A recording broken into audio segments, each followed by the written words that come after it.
কোরবানি ঈদে যারা গরুর মাংস খেতে খেতে বোর হয়ে গিয়েছে তো হয়েছে, বাট আমি একটা মানুষ জীবনও গরুর মাংস খেলে বোর হব না। যতই দিবে ততই খেতে পারবো, বিশেষ করে যত বাসি হবে, যত মুচমুচে হবে, পোড়া পোড়া হবে, ততই মজা লাগে গরুর মাংস, যেটাকে ঝোড়া মাংস বলে। সেটি পেলে তো আর কথাই নেই, সারাদিন আমি গরুর মাংসের মধ্যে ডুবে থাকতে পারি।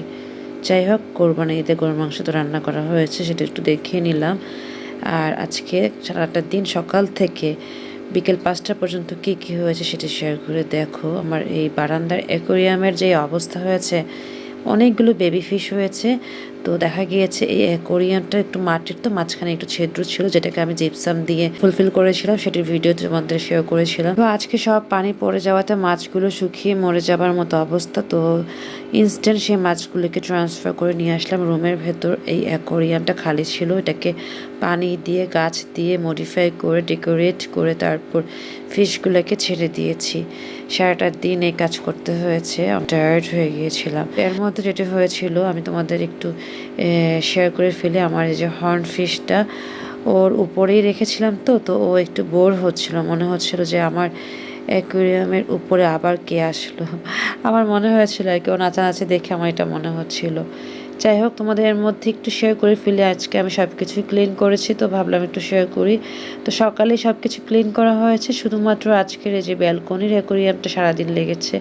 তো দেখো আমার হর্ন ফিশগুলোও খেলা করছে। তো ওরা অল্প অল্প খায়, আবার অল্প অল্প পটি করে ফেলে। যতটাই ক্লিন রাখে না কেন ততটাই পটি করে ফেলে এবং নোংরা হয়। প্রত্যেক দিন সুন্দর করে ক্লিন করতে হয়। আচ্ছা হ্যাঁ, আর এই অ্যাকোরিয়ামের ফিশগুলোতে লাইটিংটা নষ্ট হয়ে গিয়েছে। তো এই লাইটটা আমি ট্রান্সফার করে যে বারান্দার অ্যাকোরিয়ামের ফিশগুলো যে অ্যাকোরিয়ামে এনে রেখেছি সেখানে ট্রান্সফার করে নিয়েছি, যার কারণে এটা অ্যাকোরিয়ামটা অন্ধকার। উপরে ফাইটার ফিশ আছে আর অনেকগুলো শ্রিম্প, বেবি শ্রিম্প হয়েছে। তো সব কিছু মিলিয়ে আলহামদুলিল্লাহ আজকে ক্লিন করতে পেরেছি, সব কিছু ভালো লাগছে আর কি। যাই হোক, এখন এতটা টায়ার্ড ছিলাম, হঠাৎ করে যেটি হয়েছে, শর্মি আপু আসছিল বাসায়। তো দেখা গিয়েছে সাফওয়ানকে থেরাপিতে দিয়ে আপু আমার কাছে আসছিল।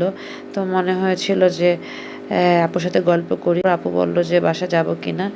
তো দেখা গিয়েছে ভাইয়ের আজকে জাপান যাবে, তো আপু বলাতে আমি না করিনি, আপুর সাথে চলে গিয়েছিলাম। সাফওয়ানকে নিয়ে বাসায় গিয়ে আপুর সাথে কিছুক্ষণ সময় কাটিয়েছিলাম।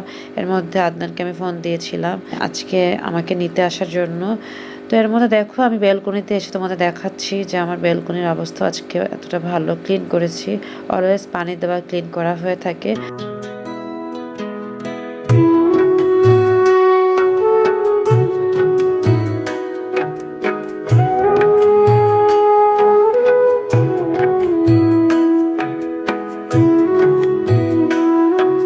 দেখো পেয়ারা গাছ, এটা নাকি খুব ভালো মানের পেয়ারা, অনেকগুলো পেয়ারা হয়েছে ছোট ছোট। তো আমি না থাকার কারণে গাছগুলো একটু শ্রিঙ্ক করে ফেলে, পানি কেউ দেয় না।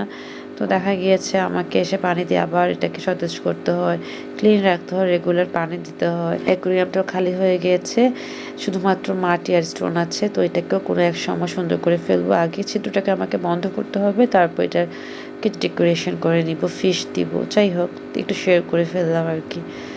তো তারপর শর্মি আপুর বাসায় যখন ছিলাম, ভাইয়ারা তো জাপান যাবে, তো আদনান আসছে, আমাকে নিল, ভাইয়াকে নিল, ভাইয়াকে এয়ারপোর্টে নামিয়ে দিয়ে আমাকে বাসায় নিয়ে আসতেছিল। তো আমি আজকে কয়েকদিন ধরে খেতে পারতেছিলাম না, ঠান্ডা বা নানান কারণে রুচি ছিল না। তো দেখা গিয়েছে আদনানকে বললাম যে আজকে বাইরে খাবো।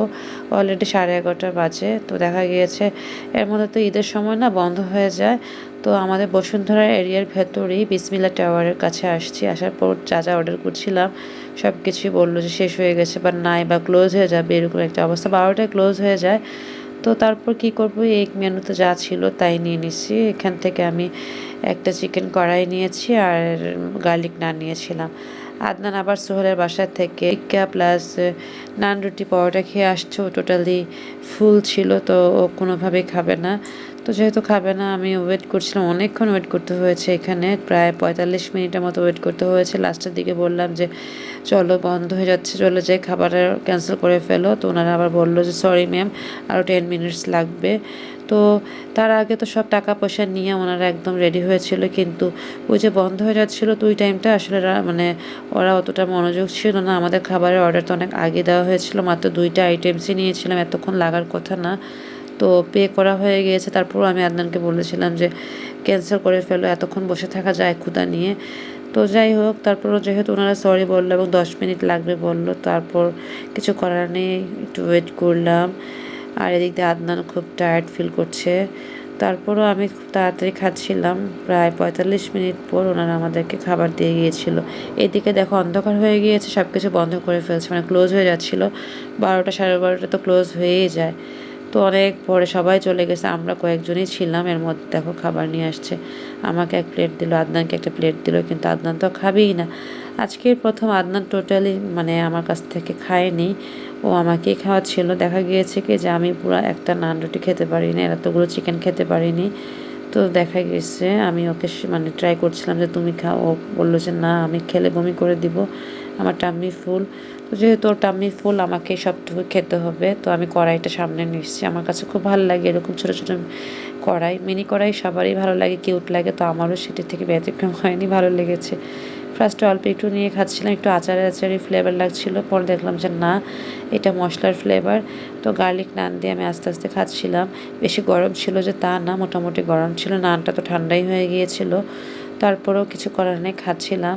অনেক হাংরি ছিলাম, মানে এত ক্ষুধা ছিল যে এখন খেতেও মানে কষ্ট হচ্ছে, ক্ষুধা মজে যায় বলে না, ওইটাই হচ্ছিল। তারপর আমি না একটা নানের হাফ টুক আর খেতে পারিনি। আদনান আমাকে বললো যে এটাও শেষ করতে হবে, আদারওয়াইজ যাবো না। তো জোর করে করে আমি পুরো একটি নান খেয়ে ফেলছি, ঝোল টোল দিয়ে সুন্দর করে পরিপাটি করে খেয়ে নিচ্ছি। আর আদনান তো কোনোভাবে খাবে না বলছে, যার কারণে ওকে আর আমি রিকোয়েস্ট করিনি। দেখো এই প্রত্যেকটি নান আমাকে খেতে হয়েছে, মানে এখানে একটা নানই কিন্তু কয়েকটা ভাগে ভাগ করে দিয়েছে।